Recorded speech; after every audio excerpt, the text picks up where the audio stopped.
Welcome to Table Talk. My name is Brett. I'm the pastor at The Table, where our mission is to shift a generation from reactionary to visionary through the person and work of Jesus. This is episode number 1 of my show, and I want to talk about the framework you need to understand spiritual growth. So there was something very real in certain Christians I knew.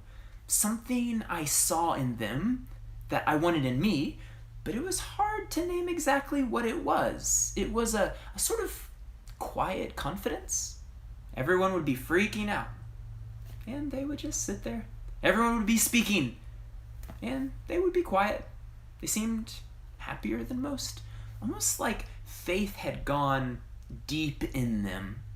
Like they were connected to God in some way that many others weren't. It was what allowed them to be up front leading or in the back serving. They could preach the sermon or watch the babies in kids ministry.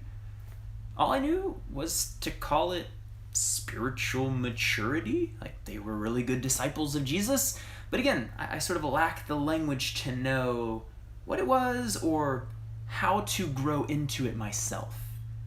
And then a few years back, I came across the writings of a Christian monk named Thomas Merton, and he gave me some incredibly helpful language around this.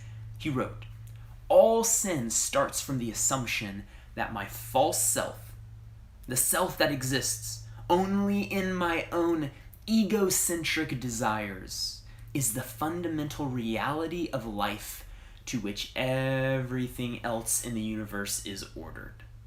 He continued, "Thus I use up my life in the desire for pleasures and the thirst for experiences, for power, honor, knowledge, love, to clothe this false self and construct its nothingness into something objectively real."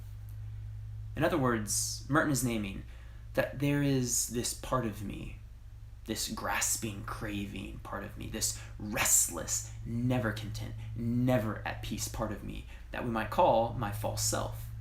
I believe this is what the Apostle Paul in Romans 8, verse 5 calls the flesh, when he writes these words, that those who live according to the flesh have their mind set on what the flesh desires.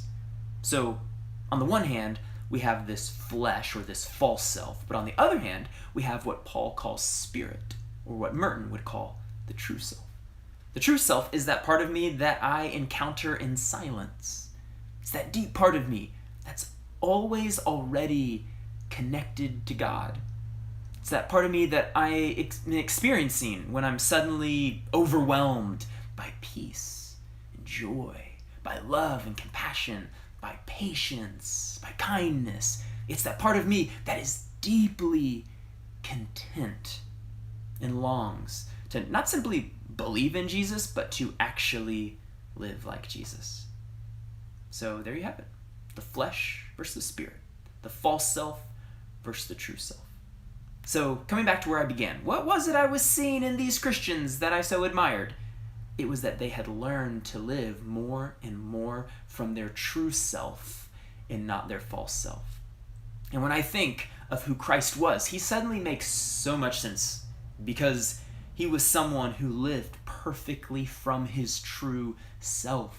That's why he could say, I don't say anything except what I hear the Father saying. I don't do anything except what I see the Father doing. Jesus lived perfectly from his true self. And so this is my obsession, helping Christians learn to live from their true selves. How do we do that? In 1,000 different ways, through prayer and fasting and journaling, counseling, listening, confession, and on and on. In fact, in many ways, this is the journey I'm on and that I want to share with all of you in the content I'm putting out each day. Because if we could move just a dozen or 100 or 1,000 people in that direction, beginning with myself, I think that could make all the difference in the world. Well, that's all for today. If you like this video, please like and share it and subscribe to my YouTube channel so you don't miss future videos.